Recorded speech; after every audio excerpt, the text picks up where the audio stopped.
No. Thank you. Thank you. Maraming salamat. We proceed to Mr. Willie Gonzales. We want to hear your version of the incident from nagsimula hanggang natapos. You have Okay the po. floor. Ilapit Your mo Honor. ilapit mo yung kwan mo, yung Yes, Your Honor. Okay. Galing po ako ng trabaho. Almost 2 years na po akong bumabagtas to sa Espanya, pauwi sa bahay ko po. Baga approaching po ng UDMC o Welcome Rotonda, yung bike lane po, minsan natatapakan po ng 2 gulong sa right side ng mga kotse. Dahil pag ganun po kami ng E. Rodriguez eh. Pumreno po yung nasa harap ko, pumreno din po ako. Maya-maya gumalabog po yung kotse ko. Pagkalabog po ng kotse ko, tinignan ko sa salamin kung ano yung nakabangga sa akin. Hinandbrake ko, binuksan ko yung kotse ko po, bumaba ako. Pagtayo ko sa kotse ko, Your Honor, nakita ko bisikleta. Sabi niya, minura niya ho ako ng PI eh. Sabi niya, PI, gago ka. Bigla ka pupreno, kung hindi ka ba naman huminto ng bigla, hindi kita mababangga. Dali nagsabi ka daw sa kanya ng putang ina? Wala po akong sinabi. Ha? Wala po, Your Honor. Wala. Kung mayroon man pong bumangga sa kotse ni Ginong Gonzales, malamang po hindi ako yun. Kasi nasa right side po ako ng bike lane. Right side ka. Opo. So hindi mo siya nabangga sa likuran, sa gilid ka. Hindi po. So anong nakita mo? Yeah, continue. Tapos po, sabi ko sa kanya, binalik ko po lang yung GAGO na mura niya. Ito, Mr. Gonzales, Opo. I want to inform you that pag nagsinungaling ka dito, Ay, hindi sa po. hearing na ito, you Opo. can be cited in contempt at pwede kita ipakulong sa baba. Opo. Magsabi ka ng totoo, ha? Naintindihan ko po yun, Your Honor. Sabi ka ng totoo, huwag kang mag-imbento ng istorya dito dahil kung ikaw dismiss na pulis, ako retirado akong pulis, hindi tayo pwede magbubulahan dito, ha? Yes, Your Honor. Hindi po Tayo, ako, hindi po, yung yung totoo lang po, yung totoo yung totoo lang po sinasabi ko. Kung ano po yung interview sa akin ni Katonying, yun din po ang sasabihin ko sa inyo. Sige. Continue. Yung po, ang nagpainit ng ulo ko, dahil nung pagbalik ko sa kanya nung mura, habang nakatayo ako, ang ginawa niya ho, sinuntok niya po yung bubong ng kotse ko, na nakagwantes po siya ng pang-motorsiklo, yung may mga knuckles po, yung plastic. UP naman po, kitang-kita naman po ng mga investigador eh.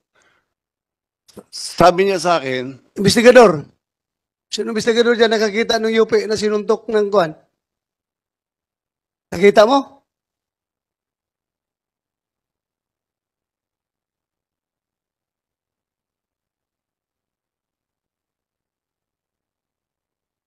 May dent. Saan banda? Take your name and ano. Nagano ka na ba? Nag-swear ka na? Okay. Paano nga? Police Staff Sergeant Peralta po, Your Sige. Honor.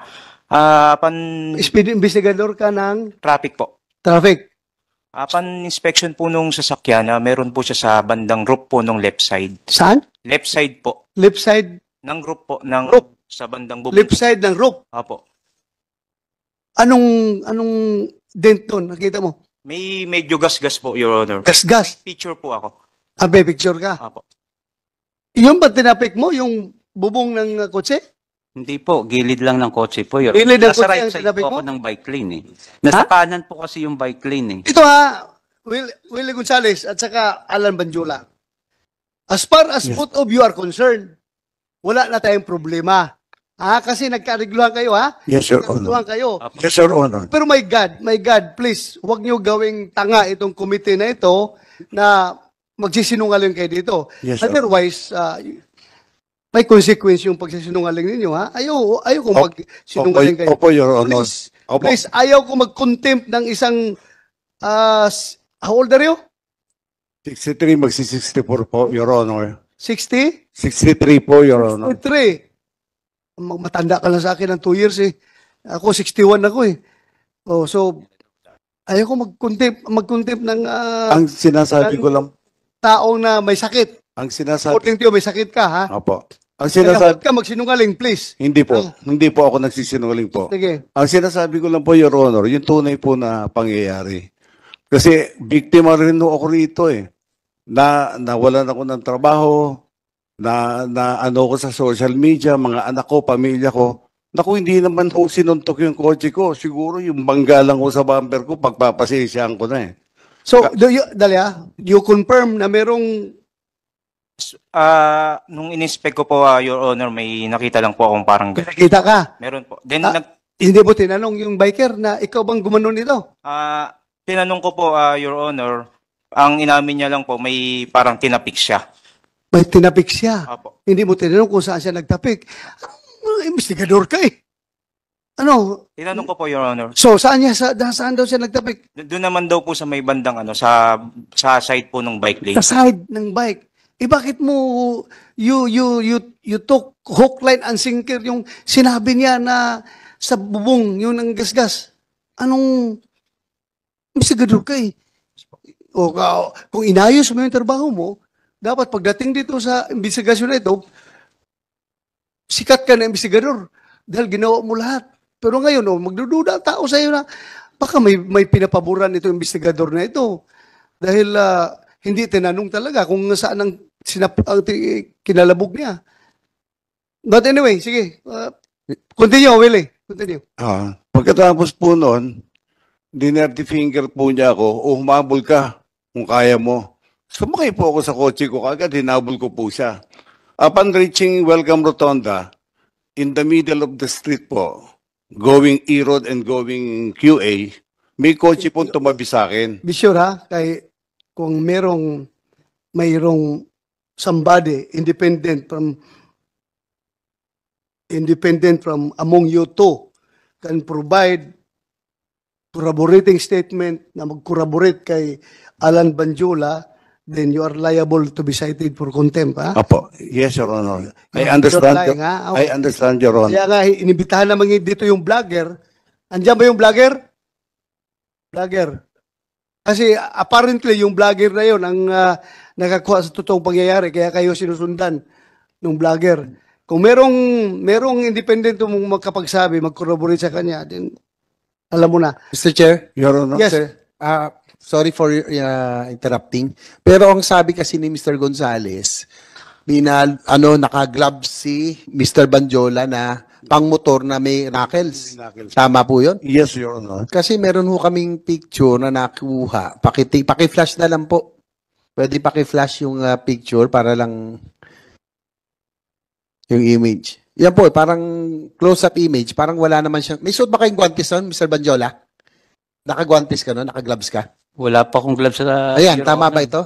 Ito bang nakikita mo? Wala pa akong gloves kasi nga nasira po yung gloves ko. Oo nga po, itong nasa litrato ngayon, Opo. yan yung incident, Opo. wala ka talagang gloves. Wala pa akong gloves. Ayun po, yun lang Mr. Chair. Kasi yun po sinabi ni Mr. Gonzales, may glove siya na may knuckle. Mr. Gonzales, Yes, Your Honor. this picture won't lie. Wala siyang suot na gloves. Ngayon, ikaw pa gumagawa ng istorya, nasuot-suot niya glove na Opo. may hard knuckles. Tingnan mo, nakita mo. Tingnan mo. Ang makakakita po niyan mismo, yung kanan po niyang kamay, nakagwantes po na makikita naman po ng mga pulis eh. Yung kanang kamay, yun ang kanang kamay niya. Wala ring gloves. Bare hands. Tinatanggal niya po nung dumating na po yung mobile. Kaya sabi ko nga, Ano niya tinatanggal? Wala pang mobile yan, nagtututok. Akma ka pang bubunot eh. hindi, ang maganda pong kuha dyan, Your Honor, yung itinabi ko na, Please, silence muna, silence ha. No. Huwag kayong maingay. Your Honor, nung itinabi na po namin yung bisikleta, yung mga pulis po dumating, makakapagpatunay na talaga pong totoo po sinasabi ko po, hindi po ako nagsisinungaling. Kaya nga, totoo siya sabi mo, pero totoo rin itong picture na ito, na nagsasabi na wala siyang gloves. Alam mo, Mr. Gonzales, kahit anong sabihin mo, ang tao na nanonood, sabihin nila na, dati kang pulis. Kagaya naman kung palagi nalang sabi ng mga pulis sinungaling. Pulis ka, di ba? Pulis ako. Hindi po ako. Ayaw natin masira yung organisasyon natin at pag i-accuse tayo na sinungaling. Hindi po ako nagsisinungaling, Your Oo. Honor. Kitang, Paano nga yan? How can you yung kaya ko nga ho i-describe po yung yung guantes niya. sige, describe mo. Kulay itim po, tapos meron po na bilog-bilog dito na plastic po, hard plastic.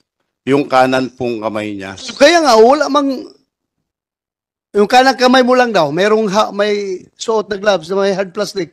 Yung mga biker po, Your Honor, hindi nagsusuot ng gloves na hindi pantay yung dalawa po. Sir Chair, meron din akong Yes, picture ng right, right hand niya. Wala talagang gloves eh. Ito, papaplas ko namin dyan. Wala talaga siyang suot na guantes. Nandito na sa cellphone ngayon. Your Honor,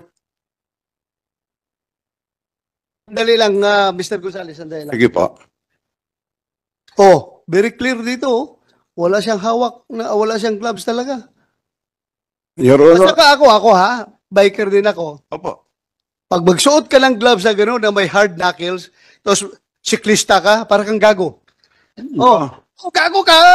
Gago. Magbisiklita ka tapos hard knuckles na, hindi mo magkailangan yan sa bisiklita. Pang motor yan. Your Honor, hindi po ako nagsisinungaling.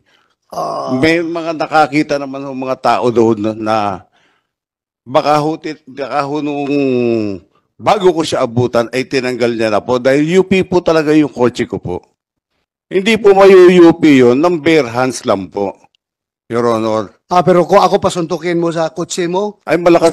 mas malaki UP yung kahit na bare hands ko lang. Gaganon ko Yes yung po. kotse mo. Naiintindihan ko po, Your Honor.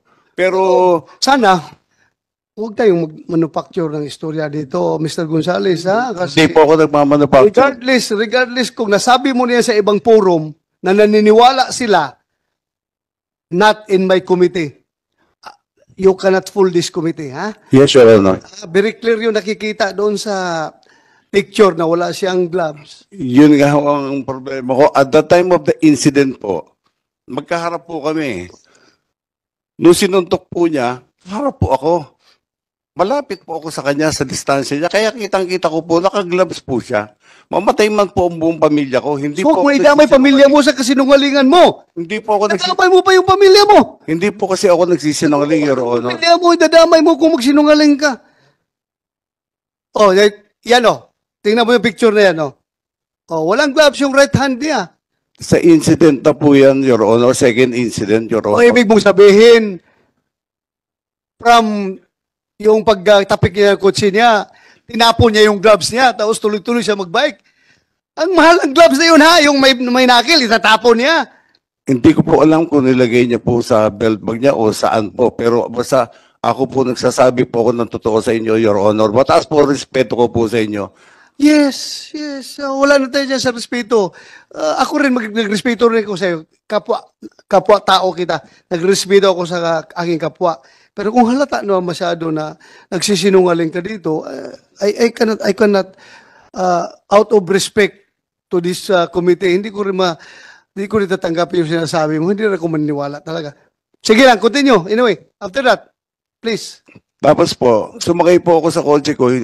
Hinabol ko po sana siya. Nag-isip po ako, baka madamay pa yung trabaho ko, gulo, bagong opera din ako sa spine. Mahina na rin naman ako. Inisip po, gulo pa to.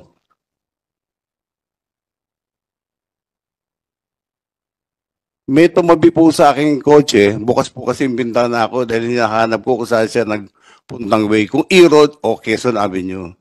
Sabi nung kotse, yung sumuntok sa kotse mo, dumiretso ng QA. So, diniretso ko po ng QA. Kung makikita niyo po yung CCTV ng barangay po, yung kinuha namin ng mga pulis, at kasama po si Mr. Banjola, kung makikita niyo po, hindi po cut na style ng pulis po yung ginagawa ko. Dahan-dahan po akong kumakanan, pinapatabi ko po siya. Dahil binangga at sinuntok niya po yung kotse ko eh. Hindi po yung abrupt po yung cut ko, hindi po ganon. Yung style natin nung araw sa mobile, hindi po ganon. Tapos pumunta po siya sa kaliwa ko. Kaya kung makikita niyo po sa CCTV, ang pagkabi ko ng kaliwa, dahan-dahan pa rin po.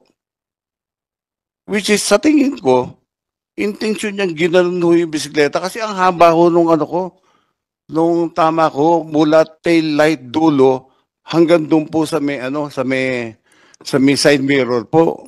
Sige, pause ka muna. Mr. Badjula, Alan, Honor, intention mo talaga na gasgasin yung kotse niya? actually, Your Honor, kung makikita nyo sa CCTV, papasok na po ako ng bike lane nun. So, pagpasok ko po ng bike lane, pumasok po si Ginoong Willie Gonzales, pagkat niya po ng ganyan, syempre, pabuelo na po, pababa po hanggang ditwaso yun. So, hindi ko na po maiwasan sumalpok dun sa kotse niya. Kaya nagasgasan ko po yung kotse niya. Ipa-play nga natin. Please, i-play the video. Senator JB, please take over. Sandali. Secretariat, please play the video. Ito pong video para...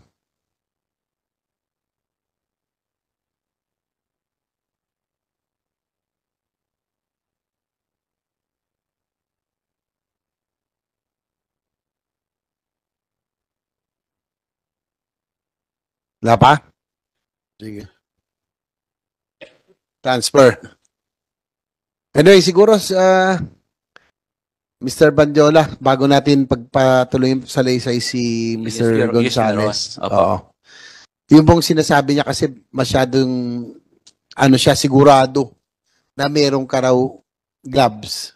Pwede ba yung unang insidente hanggang sa pangalawa itinanggal mo daw? Pwede bang mangyari yun? Hindi ko po matatanggal kasi, Your Honor, doon pa lang sa kanto po ng Welcome Rotonda, may mga sasakyan pong lumiliko doon. Pag nagkamali ka po doon, masasagasaan ka.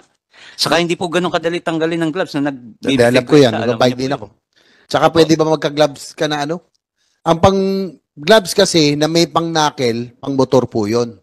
Hindi natin ginagamit sa nagbibisikleta. No? Tama po si Senator De La Rosa.